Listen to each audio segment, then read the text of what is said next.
Welcome to Subramani. I'm going to talk to you about a favorite topic of mine which the industry is not too keen to take up. One is this levy of capital gains on administrative changes that a person makes. Let us say a person is holding shares worth 1 crore with his wife in a joint name. So husband and wife, husband is first name, wife is second name, and he has got two daughters, X and Y. Now let us say one daughter migrates and she becomes an NRI. He now wants to change from, let's say the holding was husband, wife, daughter 1, husband, wife, daughter 2. Now he wants to remove the daughter 2 and make sure that everything becomes daughter 1, right? So the units held in the name of the second daughter as the second holder or the third holder has to be converted to this. This is a pure administrative change. Second, the husband dies or the wife dies, so the other person has to be added. So let us say husband and wife are holding shares. The daughter is a nominee. Husband dies, the wife now wants to hold it with the daughter. Simple. I'm not even getting into whether she should or she should not. So what happens is these units which are held in a single name will now have to become held in a joint name. Again, a pure administrative change. Third, a person who is in a regular plan wants to shift to a direct plan, or a person in a direct plan wants to shift to a regular plan, one of the two, or a person who is in a dividend option wants to shift to a growth option simply because dividends are now taxable. It's recently happened to me. I have shifted my wife's money from a dividend option to a growth option and I'm paying tax on that. So similarly, any of these changes or even a slightly different change where I want to reduce my risk, so I am shifting from an equity fund to a debt fund, or I want to increase my risk, so therefore I'm shifting, I want to increase my return, so I am trying to shift from a debt fund to an equity fund, or I don't like the performance of one fund in one scheme, I want to shift to another fund, similar scheme. All these are pure administrative changes. I am shifting 1 crore out of one fund and putting 1 crore in another fund.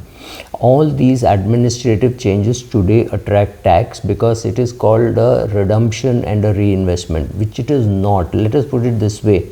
If I shift my units from me and my wife holding to me, my wife and my daughter holding, for whatever reasons, my daughter is now turned 18, I want it held that way so that tomorrow if both of us are not there, she will get it more easily, for whatever reasons.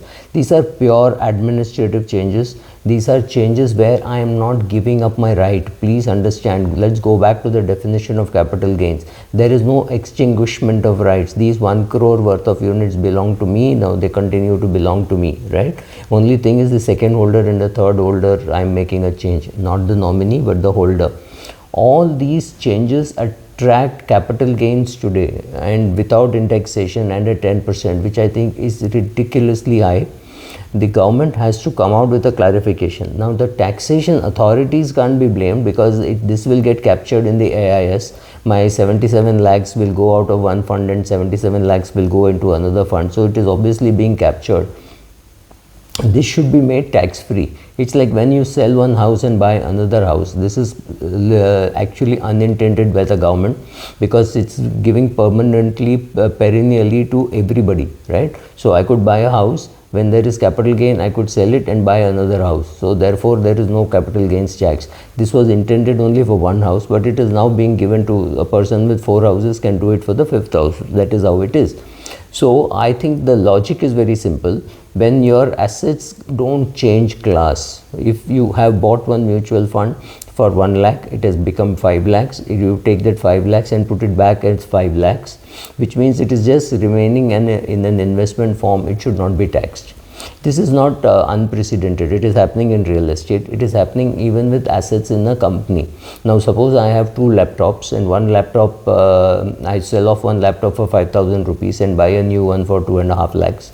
Then 2.5 lakhs gets added and 5,000 gets removed. I continue to get depreciation, so it's like treated like a block of assets. mutual funds and equities could be treated as a block of assets, so that when there is just a transfer from A to B saying this is not performing well, therefore I am buying this, that should be made tax free. It was tax free earlier, long term capital gain. Now this 10% long term capital gain, it can be very hurtful. It's already hurting because it does not take inflation into account. So 2018 to 2022, the inflation is being ignored. So 2018, if the share was worth 300 rupees and today it is 900 rupees, let's face it, 300 to 400 or 500 is just inflation, right? So that there is no indexation, so that indexation has to go. But indexation is at least political, but these administrative changes attracting tax seems to be very cruel, and I wish that the mutual fund industry association, AMFI, will take this and SEBI. I mean, this has got nothing to do with SEBI, this has got something to do with Ministry of Finance. So please take it up and say administrative changes, classified as administrative changes by the fund house, get it certified by the fund house. That maybe capture it in the AIS, but the ITO should know, and the person filing the return should know that this is administrative change and this should not attract taxation. So any of these small changes, shifting from one scheme to another, shifting from dividend option to growth option to dividend option, or regular to direct to regular, any of these changes, any of these even asset allocation changes, all these things should not attract income tax, definitely not attract income tax at 10%. It is anyway attracting SGT, it is attracting, there will be no GST of course, but there will be SGT. That is a tax already being paid. Now, when SEBI abolished exit loads and entry loads and exit loads, people welcomed it. Now this long-term capital gain, tax is behaving like a exit load, especially for funds where you have invested long ago, and let's say you invested 1 lakh and it has become something like 27 lakhs.